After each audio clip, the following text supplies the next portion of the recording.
Jadi selamat malam semuanya. Di sini makasih banget undangannya buat teman-teman dari Gen Jember.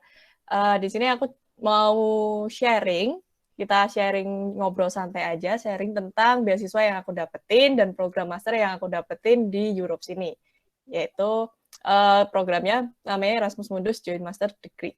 Oke, ini sebenarnya sedikit mengulangi saja. Nah, namaku Ivon Marcelina Nugraha.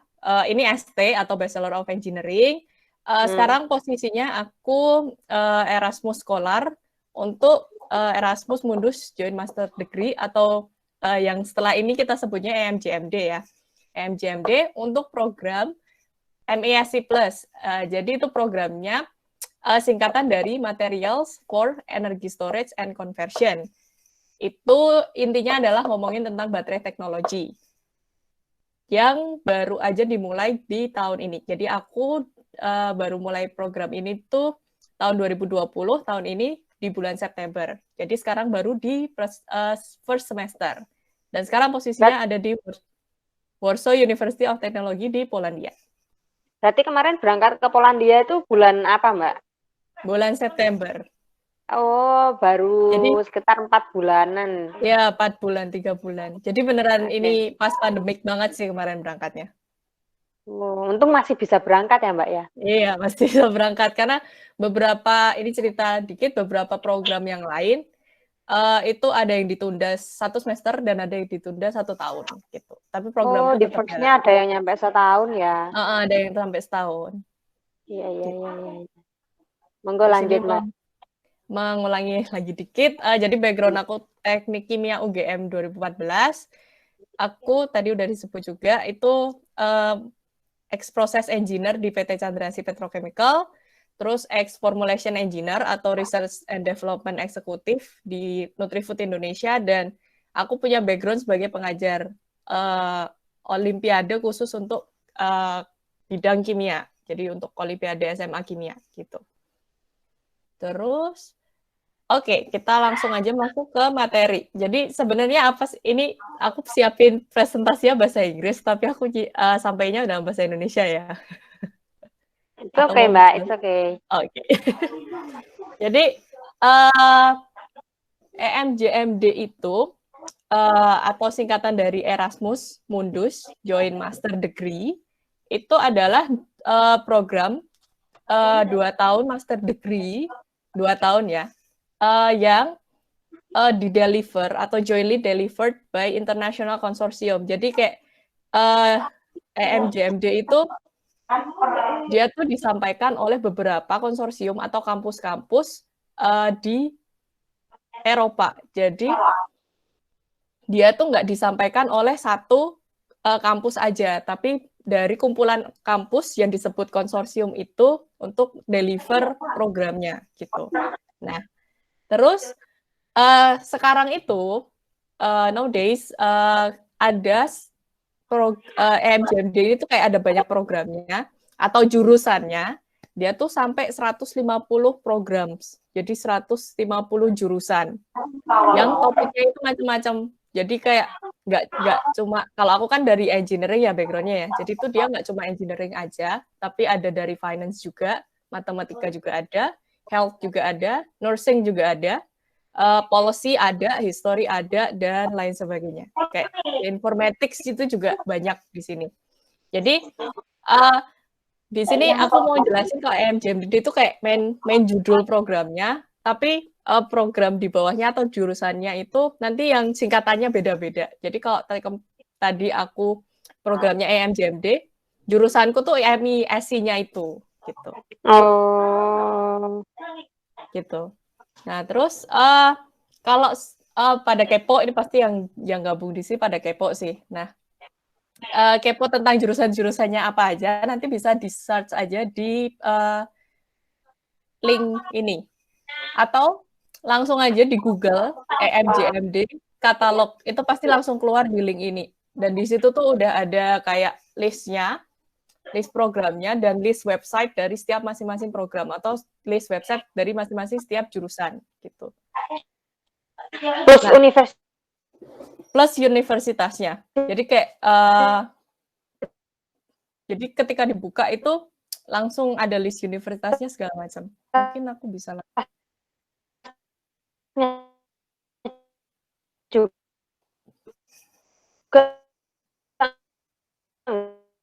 aku putus-putus, itu, Mbak. Kak.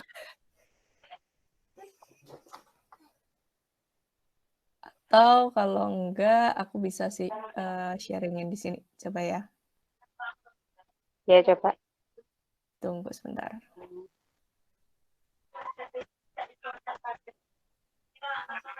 Jadi ini share screen kita ya. Langsung di googling aja EMJMD katalog 2020. Terus ini yang pertama kali keluar nih. Nah, ini jurusannya ada semua Atas di sini. sendiri ya, teman-teman. Paling atas sendiri, jadi gampang banget untuk cari katalognya, untuk cari informasi. Sebenarnya EMJMD ini jurusan atau programnya tuh apa aja sih? Nah, ini tuh ada banyak. Tuh ada banyak banget. Tinggal dipilih. Jadi kayak dari segala topik itu ada gitu. Jadi kayak rural development, security intelligence, terus habis itu ada yang tentang Japan Europe Master Robotics, terus kayak ada banyak banget, jadi tinggal dicari aja, dikepoin aja masing-masing jurusan sesuai dengan minat dan mungkin background ketika S1-nya apa gitu ya. Kayak gitu. Oke, jadi nanti boleh dikepoin aja. Nah, programku tuh program yang ini. Yang MESC Plus ini. Material for Energy Storage and Conversion. Nah, nanti kalau misal udah nemu tapi yang diminati gitu ya, nanti tinggal klik aja di bagian ininya. Nanti dia langsung redirecting ke website programnya itu. Nah, nanti di sini bisa langsung dikepoin tim profesornya siapa aja, course-nya tentang apa, terus studentnya gimana, apply-nya, admission kriterianya gimana, terus scholarship-nya apa aja, kayak gitu. Jadi, enaknya mereka sudah iniin ya Mbak, kayak sudah di arrange sendiri sama mereka gitu. Kita sudah tinggal memilih per program gitu ya. Per program, per jurusan juga. Terus di sini tuh beneran nanti mereka udah kayak misal kurikulumnya kayak gimana. Nah, ini ada yang dinamakan konsorsium ya. Konsorsium tuh kayak istilahnya universitas yang tergabung di program itu sih yang akan ngedeliver program master itu gitu. Nah, ini kayak misal programku dia itu ada 8 kalau nggak salah. 8 universitas dan 4 research center. Jadi, konsorsium itu nggak cuma universitas, dia juga kadang ada research center-nya. Oke, kita balik ke PPT. Kemudian, gimana sih cara join-nya? Nah, dulu waktu pertama kali aku tahu tentang Erasmus, aku tuh kayak ada miskonsepsi. Jadi ketika kamu daftar Master of Degree di EMJMD ini, kamu pasti harus dapat scholarship-nya gitu. Nah, ini tuh salah. Jadi sebenarnya kalau misal teman-teman ada yang mau ikut EMJMD, dia tuh basically tuh kayak master biasa. Jadi kita bisa join dengan self-funded. Jadi kita bayar sendiri tuh bisa. Itu bisa banget. Terus yang kedua, yang ini well known atau yang terkenal banget itu join program ini dengan scholarship dari Erasmus Plus atau EACEA sebutnya. Kemudian atau dengan scholarship lainnya, misal kayak dari industrial atau misal dari company-nya teman-teman mau untuk nge-provide biaya studinya teman-teman di program ini, itu juga bisa gitu. Jadi ini cuma sharing yang aku mau tekankan aja sih, kalau sebenarnya mau join EMJMD itu nggak harus pakai scholarship, tapi mau self-funded itu juga bisa. Oh, iya. Terus lanjut. Nah, di sini aku mau sharing kenapa EMJMD itu unik. Kenapa unik gitu. Nah, pertama, EMJMD itu ada yang namanya mobility scam. Mobility scam ini intinya adalah dalam 2 tahun program ini, itu tuh kita harus pindah universitas. Harus. Jadi ini mandatory ya, minimal 2 universitas. Jadi semisal katakanlah tahun pertama kayak aku tahun pertama misal di Warsaw. Nanti tahun kedua aku harus pindah ke kampus yang lain sesuai minat yang aku inginkan. Dan ini tuh unik karena setahu aku ya, selama ini setahu aku, itu tuh nggak ada program yang kayak gini, nggak ada yang namanya mobility scam. Jadi misal kayak daftar master degree di katakanlah di Oxford gitu ya, di Oxford ya udah stay aja di Oxford 1 tahun gitu. Atau di Aussie, misal di Melbourne University, ya udah stay aja di Melbourne University 2 tahun, kayak gitu nggak pindah-pindah gitu. Tapi kalau EMJMD itu harus pindah dan minimal 2 universitas gitu. Oh, itu walaupun misalnya kan tadi Mbak Ivon buka programnya Mbak Ivon ada 8 university. Nah, dari 8 university itu minimal 2. Ini minimal tuh aku general sih karena beda jurusan atau beda EMJMD program itu beda mobility scam. Ada yang cuma pindahnya setahun sekali, ada yang pindahnya per semester itu pasti pindah. Nah, kalau programku itu per semester pasti pindah. Jadi aku di Warsaw University of Technology itu cuma 1 semester. Nanti aku semester 2 atau semester depan itu aku pindah ke France gitu, Toulouse. Oh, berarti nanti Mbak akan jadi residennya Paris. Toulouse ya. Ya, gitu. Jadi kayak pindah-pindah gitu. Dan ini tuh unik. Menurut aku ini beneran kayak poin plus dari EMJMD. Nilai plus, iya. Nggak dimiliki sama kampus yang lain gitu. Terus yang kedua namanya kan EMJMD, Erasmus Mundus Joint Master Degree.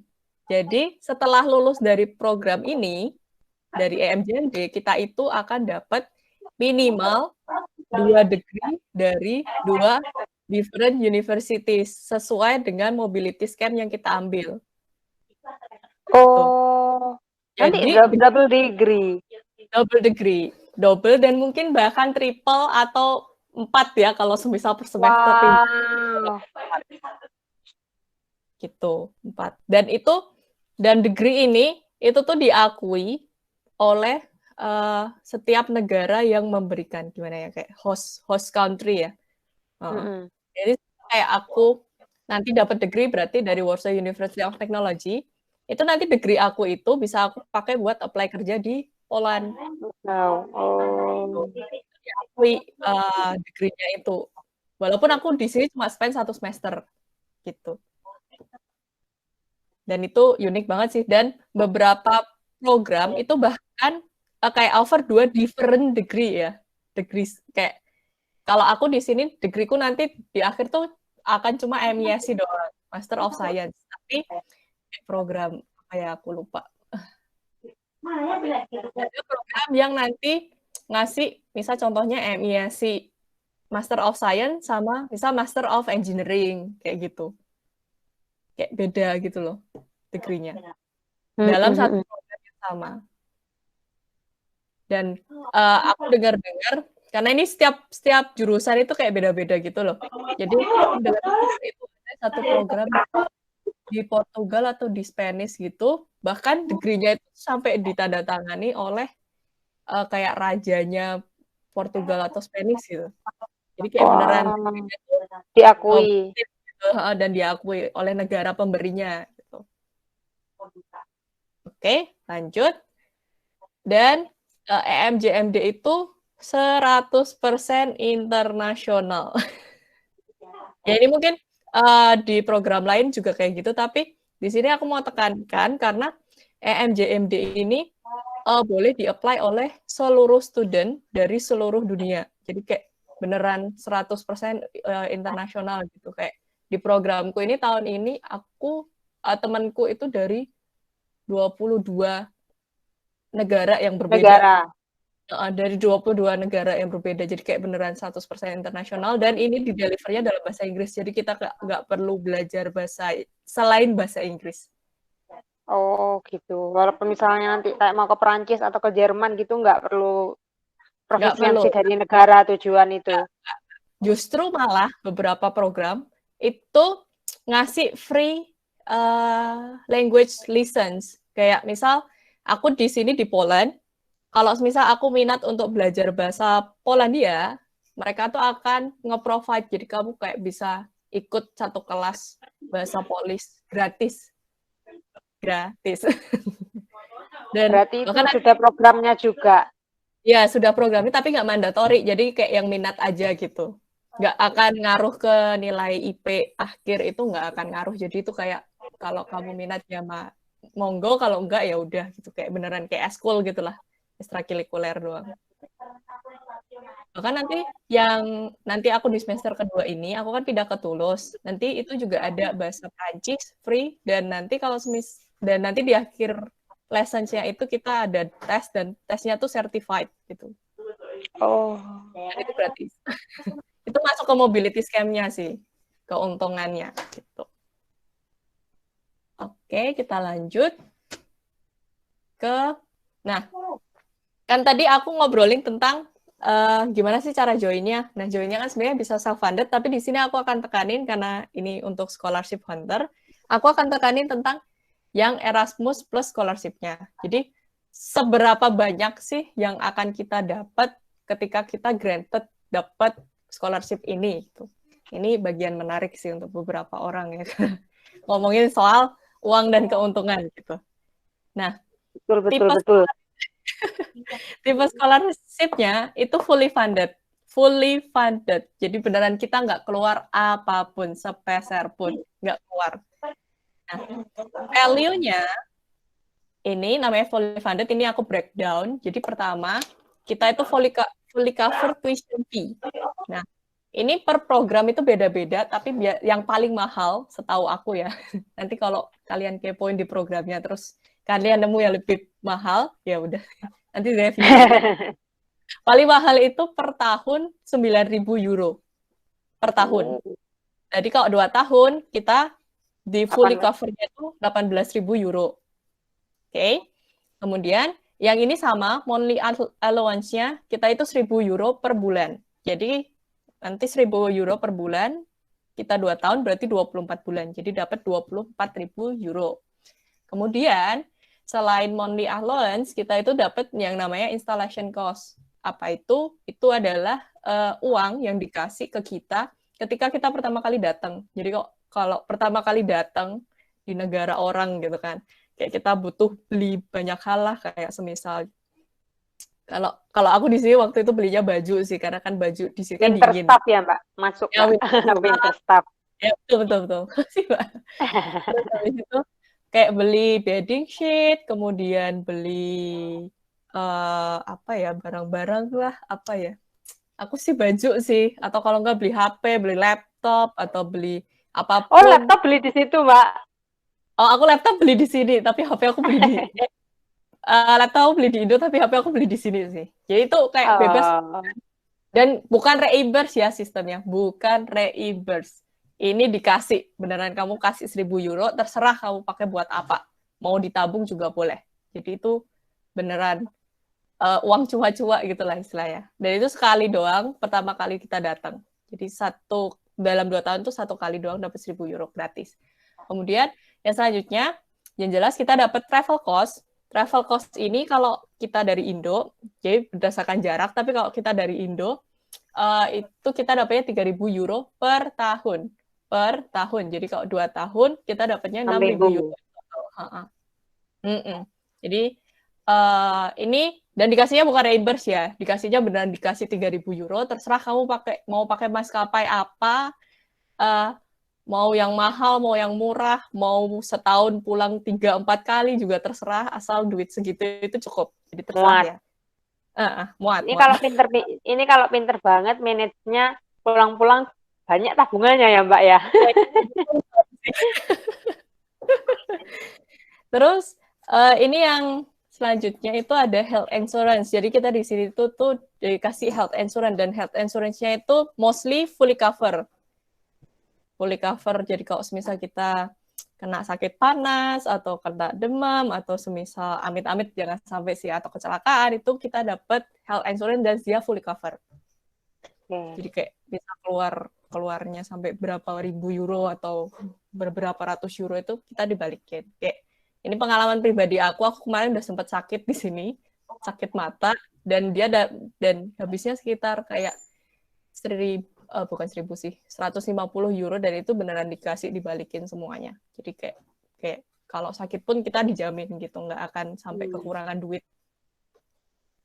Terus yang selanjutnya ini others, ini tergantung programnya, kadang ada, kadang enggak. Tapi kalau di programku itu ada thesis allowance. Jadi nanti di semester keempat, di semester terakhir kita dapat thesis allowance. Dan kalau di program aku, itu sekitar 400 euro per bulan. Jadi kayak dari duit segini, yang 1.000 euro yang kita emang udah dapat per bulannya, kita juga dapat thesis allowance 400 euro ekstra.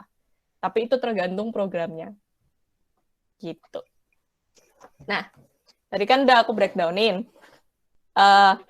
Segini dapatnya. Nah, itu kira-kira berapa? Udah ada yang sempat ngitung pakai kalkulator? Kayaknya saya sih belum sih, Mbak. Coba dikasih kasarannya aja itu, Mbak. Ya, pusing. Banyak. Ini banyak.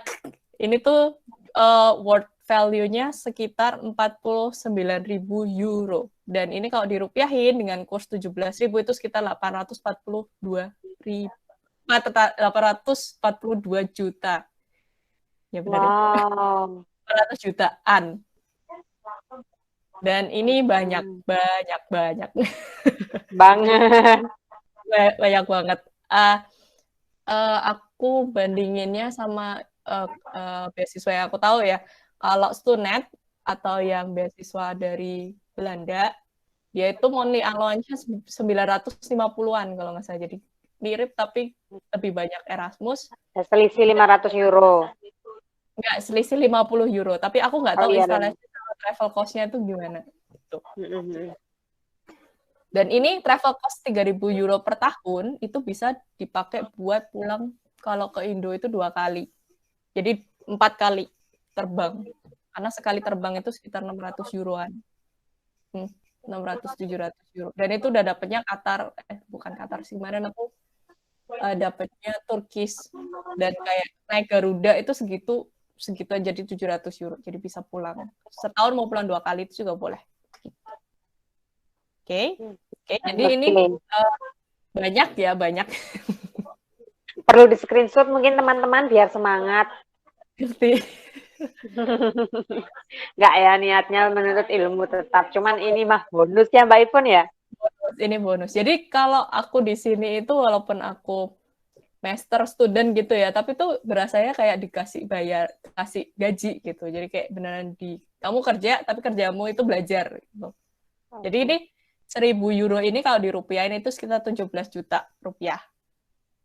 Ini nggak butuh part-time lagi ya Mbak ya? Kalau aku sih enggak. Tergantung negaranya ya, karena kebetulan aku di Poland, dan di Poland itu murah banget. Gitu. Oke, kita lanjut. Kita masuk ke timeline. Oke. Jadi timeline EMJMD ini aku bisa bilang itu gak cepat banget. Nah, kita sekarang di bulan Desember, jadi ini aku ambilnya dari Oktober ke September tahun depannya. Tuh. Jadi biasanya di Oktober-November itu dia adalah masa-masa untuk periklanan gitulah. Jadi kayak untuk memperkenalkan exhibition segala macam. Nah, mungkin teman-teman sebagian udah ada yang tahu kalau di Indo itu ada yang namanya European Higher Education Fair. Jadi kayak EHF. Ya, EHF itu. Itu biasanya dia sekitar bulan Oktober dan November, dan tahun ini setauku online sih kemarin karena ada pandemik kan. Gitu. Ya mungkin teman-teman kalau belum catch up tahun ini nanti bisa di-follow aja di IG-nya EHF gitu. Dulu aku jujur cerita aja, aku tuh nggak tahu Erasmus sampai tahun lalu aku ke EHF, aku baru nggak, Erasmus itu ternyata tidak seribet yang kupikirkan gitu. Ternyata simple banget. dibandingin sama beasiswa-beasiswa lain. Nah, terus di bulan Desember sampai Februari itu di setiap program biasanya lagi open application. Jadi masa-masa ini tuh lagi open application. Jadi buat teman-teman yang kita yang nonton kali ini, nah kalian nanti langsung aja cari tadi katalognya, terus langsung aja kepoin website masing-masing sesuai minat dan sesuai mungkin background S1-nya gimana. Berarti lagi buka-bukanya ini sekarang ya, Mbak ya? Lagi buka. Bukan lagi sayang-sayangnya teman-teman, lagi buka-bukanya. Lagi buka dan biasanya deadline-nya kebanyakan itu sampai Februari akhir biasanya. Oke. Jadi buat teman-teman yang masih cukup waktu 2 bulan buat nyiapin dokumennya, buat nyiapin detailnya nanti aku jelasin setelah ini.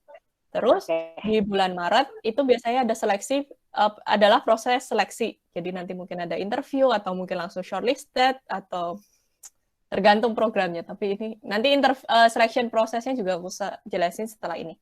Kemudian di April kita tuh udah tahu kita shortlisted atau enggak, atau kita kepilih atau enggak buat berangkat. Terus September itu udah berangkat.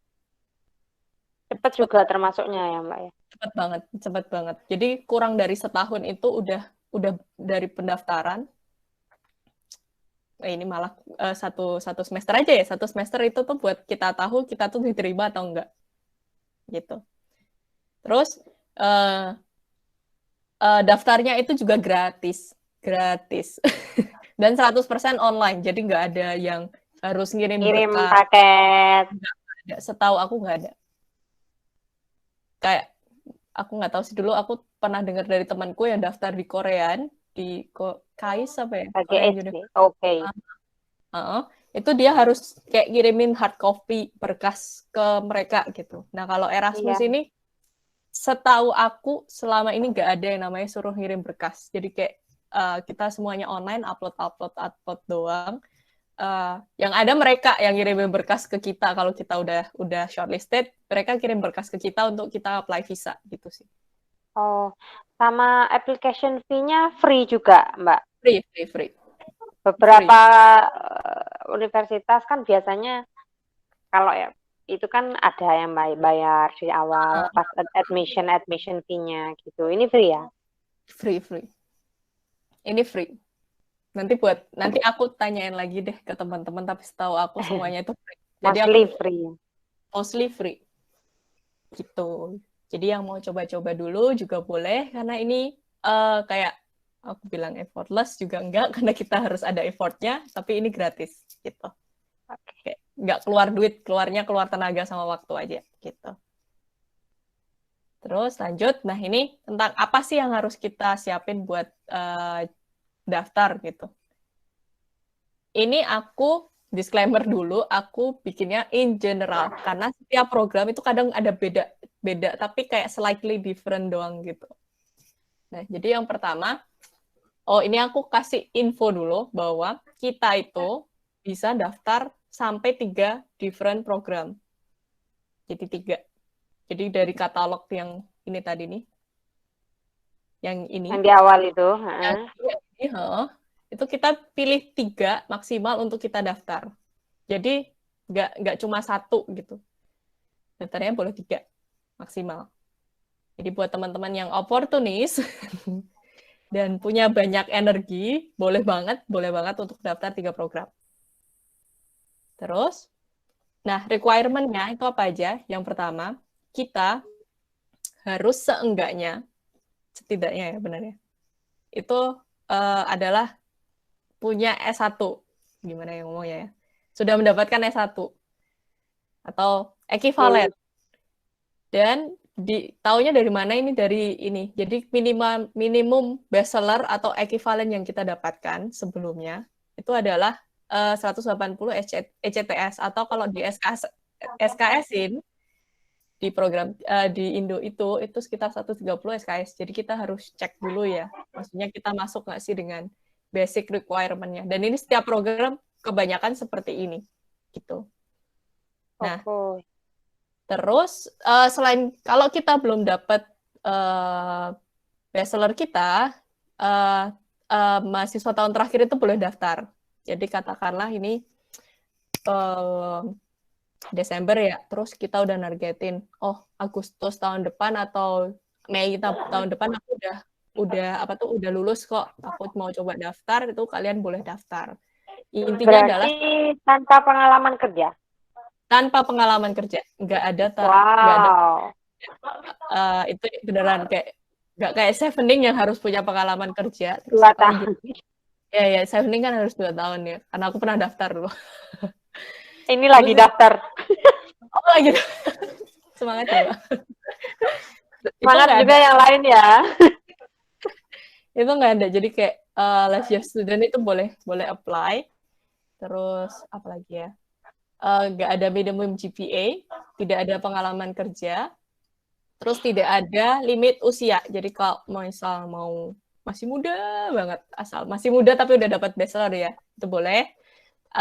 Atau udah punya pengalaman kerja kayak puluhan tahun, itu juga masih boleh.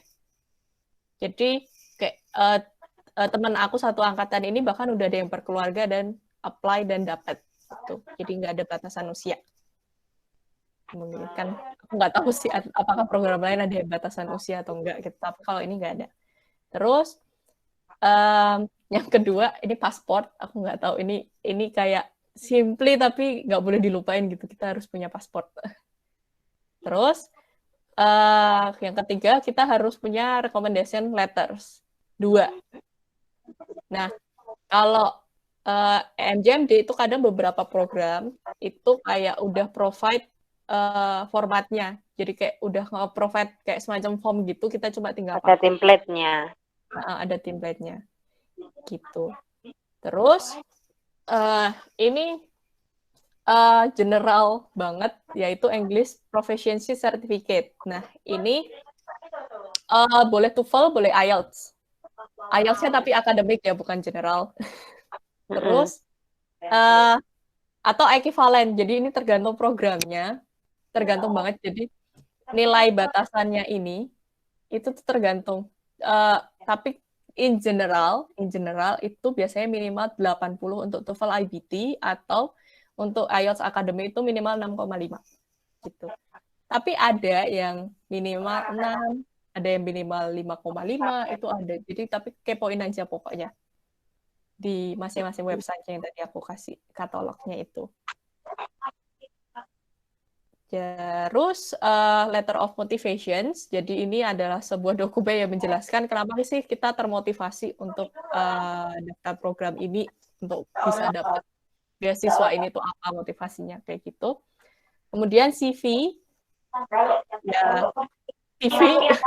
ya CV gitulah. Tapi biasanya dia pakai dia Europe ya? Mintanya yang Europass gitu. Itu gampang banget, kita tinggal browsing aja Europass, nanti tinggal isi-isi informasi pribadi kita, kemudian nanti tinggal di generate aja, nanti kita udah dapat formatnya gitu. Kemudian kita ngisi application form-nya, ini beda-beda per website. Kemudian ini biasanya pertanyaan yang disampaikan di application form-nya sih. Kita diminta untuk ngasih informasi kita mau preference mobility schemes-nya tuh kayak gimana sih gitu. Misalnya semester 1. Biasanya semester 1 2 itu udah kayak ditentuin gitu. Kamu pasti belajar di kampus ini gitu. Tapi kalau di tahun kedua itu biasanya bisa mau milih di kampus ABC atau apa gitu. Pokoknya bisa pilih, dan itu biasanya ditanyain di awal gitu. Nah, kemudian ini yang 2 yang aku italic itu kadang ada program yang minta, kadang ada yang enggak gitu. Jadi kadang ada program yang minta essay about topics related to the program. Misal kayak program aku MSc Plus, dia minta essay tentang energi. Jadi kita diminta untuk bikin essay, dan essay-nya tuh open-ended ya. Open-ended questions gitu. Jadi kayak mau nulis apapun itu terserah. Pokoknya dia cuma membatasi. Biasanya alfabetnya berapa atau berapa kata gitu. Proof of your place of residence ini juga nggak semua program minta, jadi cuma beneran program-program tertentu aja yang minta gitu. Dan ini gampang kok dapetnya, cuma pakai kakak kita aja. Oke, lanjut. Nah, ini masuk ke prosedurnya. Ini overall selection prosedurnya itu cuma ada 3 step. 2 doang malah. 2 doang. Jadi yang Kak, maaf. Izin. Iya, udah di-mute. Tadi soalnya mengganggu sekali. Terima kasih, Mbak Ayu. Silakan Kak dilanjut. Oke. Jadi sampai mana sih? Oh, seleksinya itu cuma ada 2 step. Pertama, application based selections, ya ini berdasarkan aplikasi kita, berdasarkan portofolio kita, berdasarkan dokumen yang sudah kita provide, udah kita submit ke mereka, mereka akan grading aplikasi kita itu gimana. Nah, per jurusan itu kadang ada yang provide sistematik mereka gradingnya, ada yang enggak. Nah, ini aku kasih yang dari programku, mereka itu tuh kasih apa ya, kayak rinciannya gitu. Apa aja sih sebenarnya yang dinilai dari aplikasi kita dan berapa bobotnya untuk setiap apa namanya, kriteria yang mereka inginkan. Jadi kayak academic excellence dia kasih nilai 6, terus coherence of training and scientific background, kemudian University of Origin, Statement of Purpose, atau Statement of Purpose ini Letter of Motivation. Jadi kadang cuma beda sebutan aja gitu. Kemudian language skill atau yang English proficiency tadi itu 2, Letter of Recommendation 3, essay on energy itu 3. Jadi kayak ini systematical-nya. Nah, biasanya setiap program itu nggak ngasih serinci ini, tapi mereka kasih kira-kira apa aja sih kriteria yang mereka nilai gitu. Nah, ini aku kasih yang beneran rinci gitu. Jadi di sini yang dinilai biasanya academic excellence ya udah berdasarkan CV sih jatuhnya. Ini CV, ini 2 ini tuh CV sama background, scientific background sebelum daftar. Terus statement of purpose, which is letter of motivation, itu bobotnya gede banget, 6. Kayak ini. Nah, kemudian kalau kita udah lolos seleksi basis dari aplikasi kita, ya selanjutnya, gampang banget, interview. Nah, tapi interview ini ada program yang ngadain interview, ada yang enggak. Jadi kayak MISC programku ini, dia itu nggak interview, dia itu langsung shortlisted candidate. Jadi aku nggak di-interview, semuanya berdasarkan dari aplikasi yang aku apply, aplikasi yang aku submit, gitu. Tapi ada beberapa itu yang ngadain interview. Jadi di interview ini aku ngasih jelas, nggak kasih penjelasan, tapi aku akan ceritain. Di interview ini biasanya dia sekitar 20 menit interview in person, online, biasanya lewat Skype, atau mungkin sekarang mungkin bisa pakai yang lain, lewat Skype sama profesor dari konsorsiumnya. Jadi katakanlah kayak dari salah satu konsorsiumnya, nanti profesornya nge-call kita di waktu yang udah kita sepakati sebelumnya, terus akan menginterview kita tentang, ya biasanya cuma validasi tentang CV, pengalaman kerja, atau background sih, bukan pengalaman kerja. Background, terus habis itu motivasi kamu apa, habis itu mobility preference kamu apa, terus habis itu fundingnya gimana, dan lain sebagainya. Biasanya kayak gitu. Dan sesimpel ini. Dan di EMJMD itu nggak ada yang namanya kita harus daftar kampusnya sendiri, daftar beasiswanya sendiri. Itu nggak ada. Jadi kita daftarnya tuh benar cuma daftar program, terus kayak apa ya, spontan gitu, bukan spontan, simultaneously. Jadi kayak bersamaan. Jadi kita daftar program itu daftar beasiswa di satu aplikasi yang sama. Jadi nggak ada yang namanya daftar beasiswa sendiri terus kampusnya sendiri. Karena beberapa beasiswa kayak waktu itu aku Chevening itu kan kayak kita harus daftar kampusnya sendiri, terus daftar Chevening-nya sendiri. Bisa aja kita cuma keterima kampus, nggak keterima Chevening-nya. Bisa aja keterima Chevening-nya, tapi nggak keterima kampusnya. Kayak gitu kejadiannya sih. Terus ada juga misal kayak Stunet yang di Belanda, itu setahu aku kita harus dapat letter of acceptance dulu dari kampusnya, baru kita bisa daftar beasiswanya. Nah, kalau EMJMD itu enggak. Jadi kita cuma daftar program doang. Terus dari situ kita dinilai kita layak nggak sih dapat beasiswanya gitu.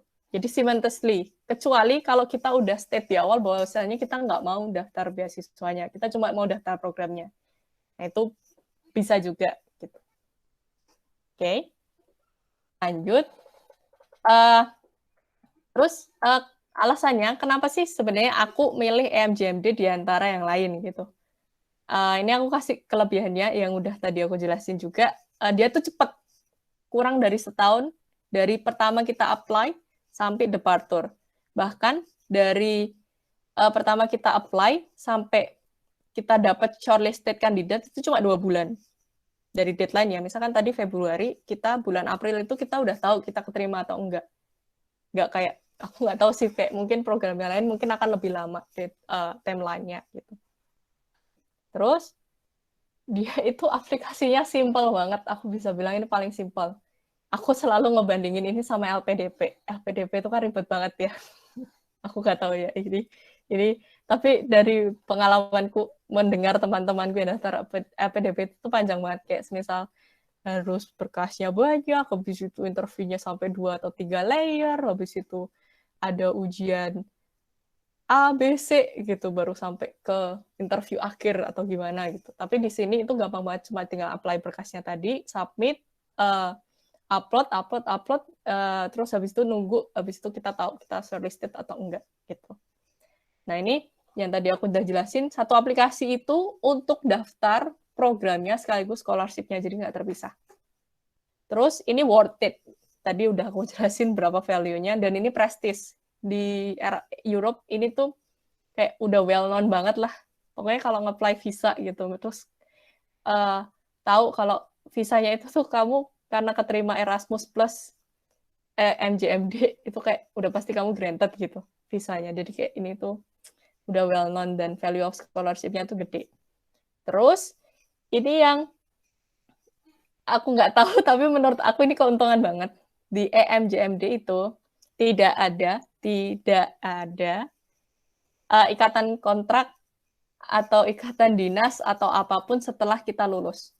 Jadi beneran cuma kamu dikasih uang, kamu sekolah di sini, kamu nggak harus balik ke Indo, atau kamu nggak harus bekerja untuk Europe beberapa periode tertentu, beneran kamu bebas. Jadi setelah kamu udah selesai master degree kamu mau stay di Europe juga boleh, kamu mau balik ke Indo juga boleh, kamu mau lanjut PhD di sini juga boleh, mau kerja di sini juga boleh, mau kerja di Indo juga boleh, kayak beneran bebas, nggak ada ikatan kontrak sama sekali, gitu. Kemudian, ini cerita pengalaman aja, karena tadi kan diminta untuk bercerita. Jadi aku bilang kalau semisal untuk dapat sesuatu ya yang sudah manis-manis gitu, itu tuh nggak mudah gitu. Karena jujur aja, aku sebelum dapat Erasmus, tuh aku udah apply 3 scholarship yang lain, 3. Aku pernah apply AAS, Australian Awards, aku pernah apply Jardine, dan aku pernah apply Chevening. Dan 3-tiganya itu di-reject bahkan di tahap pertama. Jadi tahap seleksi berkas itu aku udah nggak keterima. Nah, itu tuh di titik itu kayak aku sempat ngedown sih, kayak apa aku nggak cukup baik atau gimana, atau apakah aku nggak sepinter itu gitu kan, apakah aku nggak cukup gitu kapabilitas aku untuk daftar. Nah tapi terus di baru aja Oktober tahun lalu itu aku tahu kalau ada yang namanya beasiswa Erasmus, karena dulu tuh Erasmus nggak masuk listed beasiswa yang aku mau kejar karena menurut aku itu ribet. Tapi ternyata setelah aku tahu di EHF bahwasannya itu sangat simpel, aku coba daftar dan aku daftar 3 program, dan ini sharing aja, di 3 program itu aku 3-tiganya itu aku granted dan aku dapat full scholarship. Jadi beneran granted 3 program EMJMD, 3 yang aku daftar. Dan itu adalah pertama kali aku daftar Erasmus. Karena aku baru tahunya tahun lalu, tahun ini aku daftar dan 3-tiganya aku dapat. Jadi setelah dapat 3-tiganya itu aku malah pusing terus akhirnya setelah dari banyak pertimbangan aku memilih untuk ngambil program yang ini gitu. Jadi Lika-likunya itu sih paling terus, dan lika-likunya karena aku selama daftar beasiswa ini aku udah kerja, jadi paling kayak apa ya, sulit membagi waktunya. Dan disclaimer, ya, aku itu setelah aku lulus, aku belum dapat English Certificate, jadi beneran aku juga harus ngejar English Proficiency aku dulu, sebelum aku daftar beasiswa yang aku mau, gitu. Dan itu paling lika-likunya kayak susah bagi waktu antara kerjaan, stres kerjaan, dengan stres mau nge-apply beasiswa. Dan nge-apply beasiswa itu tuh bisa aku bilang, kalau di awal-awal baru pertama kali itu tuh kayak ribet banget gitu. Kayak harus ngontak dosen, terus harus nge-drafting letter of motivation, dan lain sebagainya. Tapi semakin sering daftar, pasti udah tahu, udah kayak punya template-nya, cuma kayak tinggal revisi dikit, terus kita udah bisa nge-apply buat program yang lain.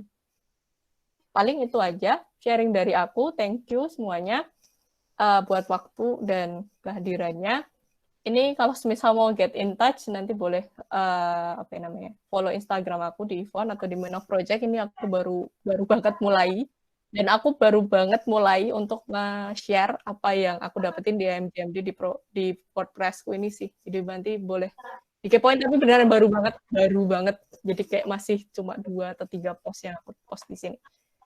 Terus nanti boleh kalau mau kontak lebih lanjut di LinkedIn, di Researchgate atau di Facebook, tulis saja namaku. Gitu. Itu aja. Mbak Aai, boleh aku balikin.